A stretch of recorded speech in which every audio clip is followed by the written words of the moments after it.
Welcome to the Rugby Obsession Deep Dive. Great to be here. Our focus today is pretty specific, actually.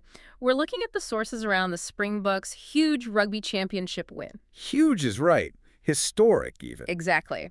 But we're running it through a particular filter, refereeing consistency, especially through the eyes of Nick Mallett. Yeah, so it's not just about celebrating that incredible win, South Africa's first ever back-to-back Rugby Championship title.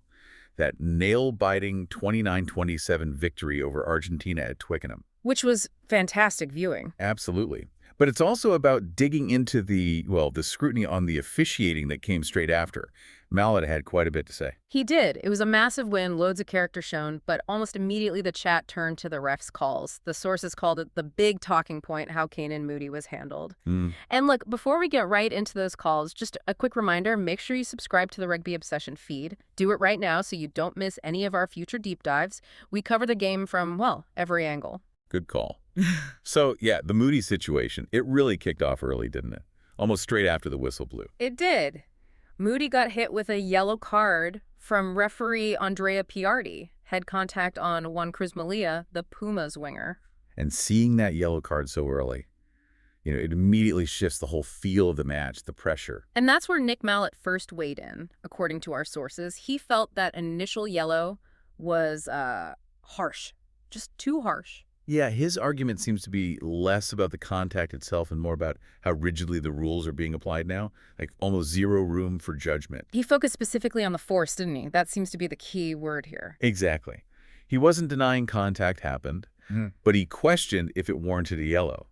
He said, and this is a direct quote, "People are getting yellow cards where there is very little force, and yet because there is head contact, they're going for the yellow card." And that's the tightrope, isn't it? You absolutely need to protect players. Zero tolerance on head contact is the goal. But if the ref, watching it live, feels the force was really minimal, does sticking rigidly to the letter of the law actually make the game less fair in that moment? Mallett clearly thinks it can. And he used a pretty printed comparison to back that up, didn't he? Something recent. Yeah, he brought up a specific incident from the URC, the United Rugby Championship. It was during the Bulls versus Leinster game in Pretoria. Ah, yes, I remember this one. He mentioned it on that Talking Box podcast. That's the one. It involved the Leinster flanker, Will Connors, tackling the Bulls' number 8, J.J. Theron. And it wasn't just a standard tackle. No, it was described as a flying tackle, contact to Theron's face. Left him on the ground. Looked pretty serious. Definitely. Now, in that case, Connors got a yellow card. And it went to the bunker review system. Okay, so the off-field TMO took a good long look at it. Slow motion replays, different angles, all of that. Right. The whole point of the bunker is to check those high-risk moments thoroughly while the game goes on, potentially upgrading to red. But they didn't upgrade it. No. The bunker confirmed the yellow for Connors. And their reasoning was some mitigation.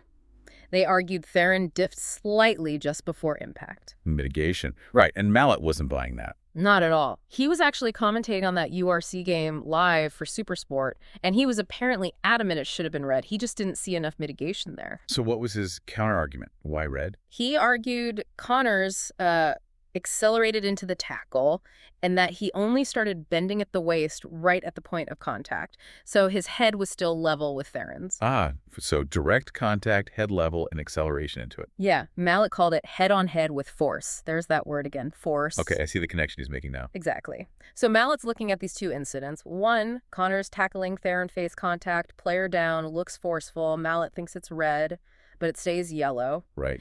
Then you have Moody's tackle on Malia. Mallett describes it as very little force, but it also gets a yellow. So the outcome is the same yellow card for two incidents he sees as being on completely different ends of the severity scale. Precisely. And that's the inconsistency, the confusion Mallett seems to be highlighting for you, the listener. It feels like the ability to judge the degree of foul play, especially regarding force, is getting lost. If everything just defaults to yellow because head contact occurred, regardless of how slight, it muddies the waters, doesn't it? How do players know where the line truly is if a glancing blow gets the same sanction as a forceful one? Which brings us neatly to Moody's second incident later in that first half. This is where it gets, well, really fascinating. Because if he gets another yellow here... He's off. Red card. Game completely changes for the Springboks. Okay, so what happened the second time? It was a deliberate knock-on. Pretty clear cut, actually. Mallett himself said he thought this one was far more a yellow card to my mind than the first one. Really? So technically speaking, what did Moody do? Went for the ball with just one hand, his left, and stopped it reaching an Argentinian player who looked like he was in a decent position, potentially to score. Right. One-handed attempt preventing a likely try-scoring opportunity. Yeah, that usually screams yellow card, by the book anyway. Exactly. But Piardi only gave a penalty. No second yellow. No red card.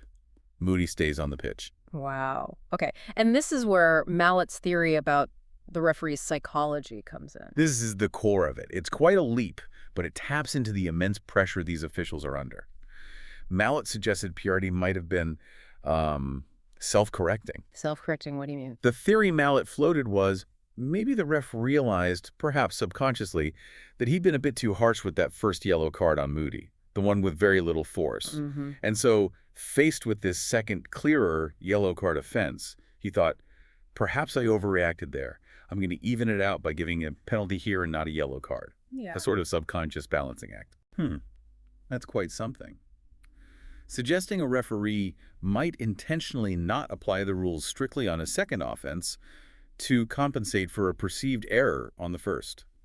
It's a bold suggestion, definitely. It implies this internal calculation, this juggling of the rules versus a kind of retrospective fairness within the context of the single game. It certainly paints a picture of the human element under extreme pressure, trying to manage the game, manage the players, and maybe manage their own earlier decisions too. But you have to ask, does that kind of balancing serve the game? If you think you made a mistake earlier, surely the answer is just to apply the rules correctly for the next decision, not to potentially ignore another clear offense. It opens up a whole can of worms about consistency, doesn't it? Rassi Erasmus, the former box coach, seemed to acknowledge how close things were. His view was Moody was lucky. Yeah, he said those close calls could easily have changed the game. It shows just how fine the margins were for the Springboks in that match. Absolutely. And look, if you find this kind of deep dive into the nitty-gritty, the critical analysis of big matches, useful. And keeping up with player news, too. Like the sources mentioning Andrea Piardi being back in the mix for a Bulls tour alongside 13 other Springboks. Then you really should be part of the Rugby Obsession community. Hit subscribe. We'd also love to know what you think. What stands out to you about this Mallett theory? A referee potentially making these real-time psychological adjustments. It makes you watch those tight calls differently, doesn't it? Definitely. So pulling it all together, what's the main takeaway here from Mallett's analysis? I think there are two key things. First, it really highlights the ongoing challenge of applying those head contact laws consistently, especially when you're trying to factor in subjective elements like force and mitigation. It seems the interpretation varies, maybe too much. Right. The disconnect between the Connor's yellow and Moody's first yellow is the prime example he used. And the second takeaway is this more provocative idea about potential referee bias, or perhaps, as Mallett framed it, this act of self-adjustment. Yeah, the possibility that a referee, maybe feeling they were too harsh earlier, gives the player the benefit of that later on, even when the situation technically warrants a stronger sanction. It shows these huge test matches aren't officiated in a vacuum. There are humans making split-second decisions, possibly influenced by what came before in that same game. That idea of an internal dialogue, maybe choosing a penalty over a deserved second yellow to even things out, it really underlines the immense weight on their shoulders. They're trying to uphold safety and maintain the flow and perceived fairness of the contest. So, connecting it back to consistency, here's something for you, the listener, to think about. If a ref does feel they were too harsh early on, does correcting it later by maybe being lenient on a clear second offense actually promote overall fairness in the match? Or does it just undermine the very consistency the game desperately needs from its officials? Is it better to be consistently strict, even if one call felt harsh, or to try and balance it out later? That's a tough one. A really powerful thought to chew on as this whole debate around officiating in rugby keeps going. It certainly is. Make sure you are subscribed to the Rugby Obsession Deep Dive.